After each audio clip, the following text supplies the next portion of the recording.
Ok, y regresando a covarianza y correlación, estos conceptos nos permiten establecer una medida de dependencia lineal entre dos variables aleatorias con una distribución conjunta.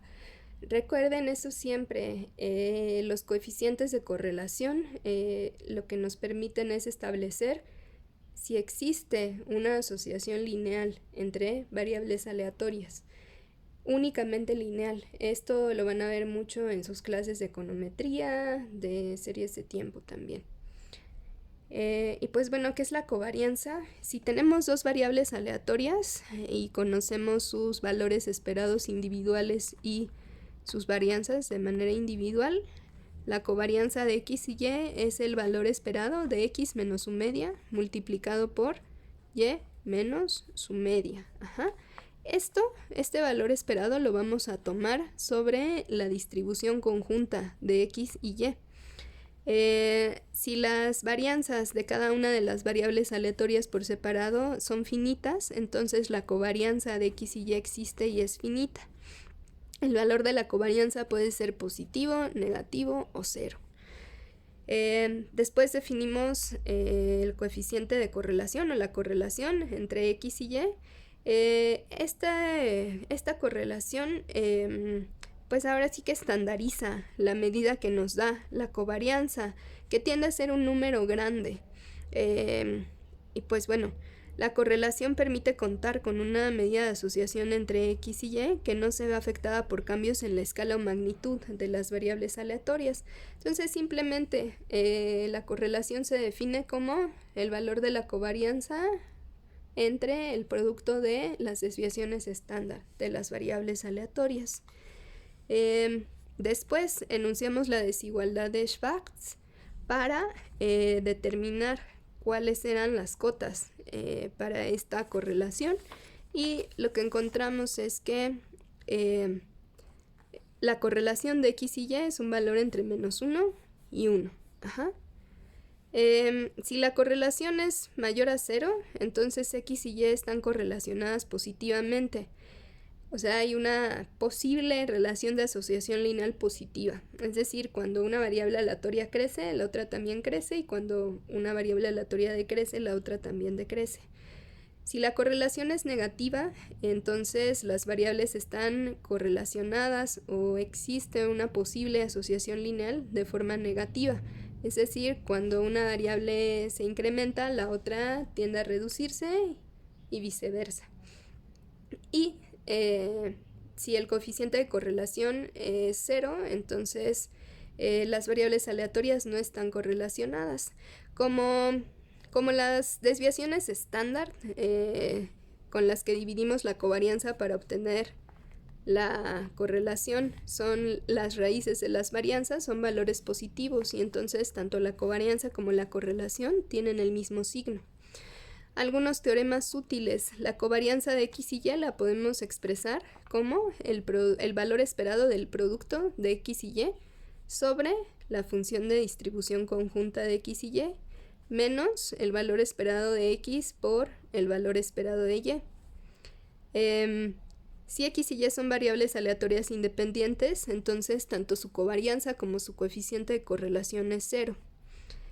También podemos decir que si x es una variable aleatoria con varianza finita y tenemos una variable aleatoria y que es una combinación lineal de la variable aleatoria x, donde a y b son constantes, entonces el coeficiente de correlación es entre x y y es 1 o es menos 1.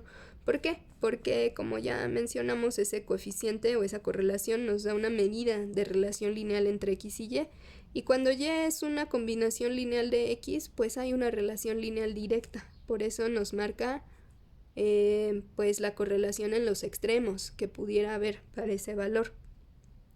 Además, también podemos expresar la varianza de dos variables aleatorias, la suma de dos variables aleatorias, como la suma de sus varianzas más 2 veces el valor de la covarianza. Y esto se puede generalizar para n términos, donde lo que vamos a tener es la suma de las n varianzas de cada una de las variables aleatorias, más 2 veces la suma sobre los i, que son menores a j de la covarianza entre las variables aleatorias i y j. Pues bueno, también aquí hay un ejemplo. Por ejemplo, tenemos dos variables aleatorias que son continuas, que tienen esta función de densidad de probabilidad conjunta, que es 8/3 de x por y, donde x va de 0 a 1 y y va de 2x a x, 0 en otro caso. Nos piden calcular la covarianza de x y y. Entonces lo que vamos a hacer es aplicar lo que vimos en uno de los teoremas y ver que la covarianza de x y y es igual al valor esperado del producto de las variables aleatorias menos el producto de los valores esperados. Entonces vamos a obtener el valor esperado de x y y. Este valor esperado lo voy a obtener sobre la función de densidad de probabilidad conjunta. Entonces multiplico x y y por 8/3 por x por y. Entonces obtengo 8/3 de x cuadrada y cuadrada y voy a integrar sobre todos los posibles valores de y sobre todos los posibles valores de x. Voy a hacer esta integral, obtengo 56/54. Después voy a calcular el valor esperado de x. El valor esperado de x es la integral de 0 a 1, que son todos los posibles valores que puede tomar la variable aleatoria x, multiplicada por la función de densidad de probabilidad marginal de la variable aleatoria x. Ahora, ¿cómo obtengo la densidad marginal de x? Lo que tengo que hacer es integrar sobre todos los posibles valores de y la densidad conjunta. Entonces integro desde x hasta 2x, 8/3 de x por y de y lo que me dé, que es la función de densidad de probabilidad marginal de la variable aleatoria x, lo multiplico por x y lo integro para x de 0 a 1. Entonces evalúo primero esta parte, obtengo la primera integral con respecto a y, y esta 3x cuadrada medios es la función de densidad de probabilidad de x. Ahora la multiplico, multiplicamos aquí por x, integramos de 0 a 1, calculamos este valor y el valor esperado de x es 24/30. Ahora vamos a hacer lo mismo, pero vamos a obtener el valor esperado de la variable aleatoria y. Entonces igual voy a integrar sobre todos los posibles valores de x la función de densidad de probabilidad de x conjunta de x y después voy a multiplicarla por la variable aleatoria y para obtener su valor esperado. Resolviendo estas integrales lo que obtengo son 56/45 y sustituyendo en la fórmula de la covarianza lo que obtengo es que la covarianza entre x y y es 0.04. Bueno, y también les voy a mandar esta hoja de Excel. Puse aquí algunas series de tiempo que me parecieron interesantes, pues por la crisis que hemos estado viendo con motivo de la pandemia. Entonces tengo aquí varios índices o precios.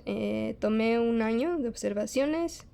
Tengo aquí el índice S&P 500 que incluye el 80%, las compañías que representan el 80% de valor de capitalización en los mercados bursátiles americanos. Después tengo el tipo de cambio peso dólar, el precio futuro del crudo Brent esperado el 20 de abril, precio del oro, la tasa de los bonos del Tesoro americano a 10 años y el índice de volatilidad VIX. Y voy a asumir que cada uno de estas observaciones ocurrió con una probabilidad igual a 1 entre el número de días que estoy observando. Después van a ver aquí pues los componentes que integran la covarianza de dos de estas variables, que son el índice S&P 500 y el índice VIX. Y después también voy a obtener cuál es el coeficiente de correlación. El coeficiente de correlación entre estas dos variables es negativo, equivalente a 0.62, más o menos. Entonces puedo decir que hay una relación negativa entre el índice S&P 500 y el índice VIX. Además, también puedo decir que pudiera existir una asociación lineal entre estas dos variables. Eso lo digo porque pues quizá 0.62 tal vez sea pues como un poco más cercano a 1 menos 1 que 0, ¿no? No hay otra razón aparte de eso. Y pues bueno, además de esto, les comentaba cuando vimos esto en el salón, que pues bueno, en épocas donde existe incertidumbre, la volatilidad se incrementa y esto lo podemos ver justo en la serie del índice VIX. Los valores de estas series que estamos analizando cambian en función del sentimiento de los participantes del mercado. El sentimiento de los actores del mercado se ve alterado con la percepción de incertidumbre. Normalmente tendemos a ser aversos al riesgo, o sea, nos da miedo muchas cosas.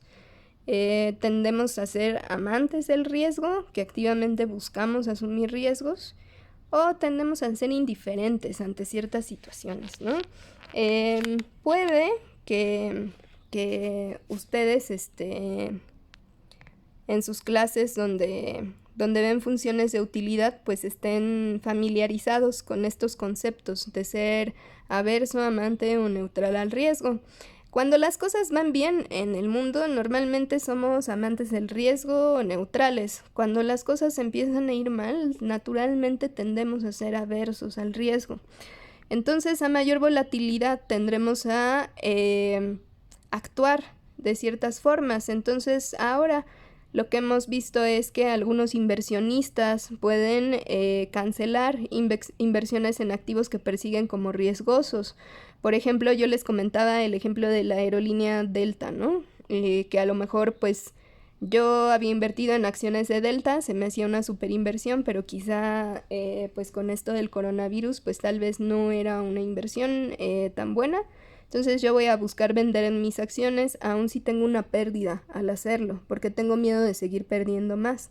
Esto también pues ocurre en este momento en general con compañías relacionadas con el sector turismo y normalmente también cuando existen este tipo de eventos sistémicos, pues bueno, las monedas emergentes sufren. ¿Por qué?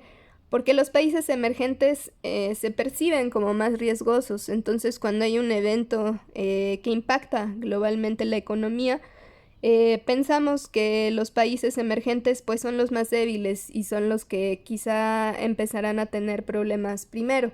Entonces, los inversionistas pueden querer deshacerse de inversiones en mercados emergentes para adquirir activos que quizá tengan un mayor respaldo, por ejemplo, bonos del Tesoro americano, cosas de ese tipo, ¿no?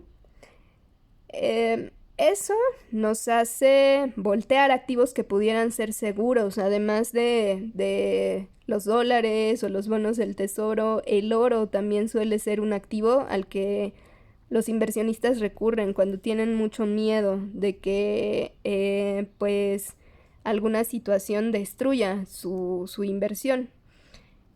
Incluso podemos llegar a tener tanto miedo que estamos dispuestos a perder valor en nuestras inversiones con tal de estar seguros. Por ejemplo, recientemente en Estados Unidos la Fed bajó las tasas a 0%. Pues bueno, no me importa, aun si no me da rendimiento, prefiero tener mi dinero depositado en Estados Unidos que en Haití, ¿no?